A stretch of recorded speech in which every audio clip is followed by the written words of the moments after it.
Hello အားလုံးပဲမင်္ဂလာပါအခုတစ်ခါမှာတော့ YouTube ဘဏ်ကနေပြီးတော့မှ PayPay ကောက်ကိုဘယ်လိုမျိုးငွေလွှဲရလဲဆိုတာကိုပြောပြပေးမှာဖြစ်ပါတယ်ဒါကြောင့်မလို့ဗီဒီယိုလေးကိုစုံနဲ့ထိကြည့်ပေးပါအောင်ရှင်ပထမဆုံးကျွန်တော်တို့ YouTube ကနေပြီးတော့မှ PayPay ကောက်ကိုငွေလွှဲဖို့အတွက်ကျွန်တော်တို့ YouTube ဘဏ်ကို ATM ဆက်ထည့်ထည့်ပါမယ်PayPay ဆိုလို့ရှိရင်တော့ကျွန်တော်တို့ငွေလွှဲမဲ့နေရာလေးကိုရွေးမှာဖြစ်ပါတယ်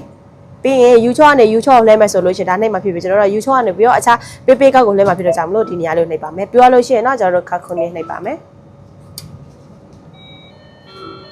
PayPay ဆိုလို့ရှိရင်တော့ကျွန်တော်တို့ password ထည့်ပြမှာဖြစ်ပါတယ်PayPay ဆိုလို့ရှိရင်တော့ကျွန်တော်တို့ဒီမှာဘယ်ဘဏ်ကိုလွှဲမှာလဲဆိုတာပေါ်လာမယ်ကျွန်တော်တို့က PayPay ကိုလွှဲမှာဖြစ်တဲ့ကြောင့်မလို့ဒီဟာလေး secure လေးနှိပ်ပါမယ်ပြောလို့ရှိရင်တော့ Sono Hoka နှိပ်ပါမယ်ပြီးရင်ဒီနေရာမှာကျွန်တော်တို့က PayPay ကိုလွှဲမှာဖြစ်တဲ့ကြောင့်မလို့ hair ဆိုတာလေးကိုနှိပ်ပြမှာဖြစ်ပါတယ်ပြီးရင်တော့ကျွန်တော် PayPay ရဲ့အကောင့်ဖြစ်ပါတယ်ပြီးရင်လွှဲမဲ့ဟာရဲ့ကျွန်တော်တို့ဒီမှာ hit ကိုရေးပြမှာဖြစ်ပါတယ်ပြောလို့ရှိရင်တော့ကျွန်တော်ဒီမှာပေါ့နော်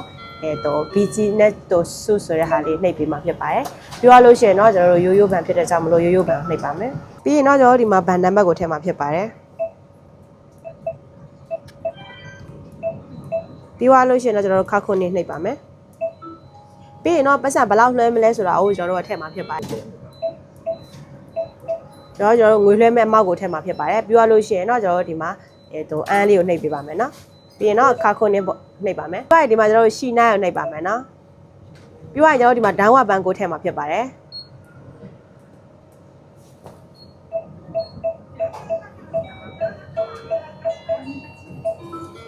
ပြီးသွားရင်တော့ကျွန်တော်တို့ခါခုနေထပ်နိုင်ပါမယ်ပြီးကျွန်တော်တို့ဒီမှာဘယ်ကိုလွှဲမလဲဆိုတဲ့လူနာမည်တွေဆက်မယ်ပြောလို့ရှိရင်ကိုယ့်ရဲ့အကောင့်နာမည်ဆက်မယ်လွှဲရတဲ့ငွေမောက်ဆက်မယ်ပေါ့နော်ဝါဟိုင်းတို့ဆိုတဲ့နာမည်ကမှန်လဲဆိုတာကိုခါခုနေတေချာလောက်ပါမယ်ပြီးလို့ရှိရင်ဘဏ်ကိုင်းနံပါတ်7222954ဆိုတာလေးကိုတေချာလေးဆက်ပေးပါမယ်ပြီးသွားပြီဆိုလို့ရှိရင်တော့ခါခုနေနှိပ်လို့ရှိရင်တော့ okay ပြီဖြစ်ပါတယ်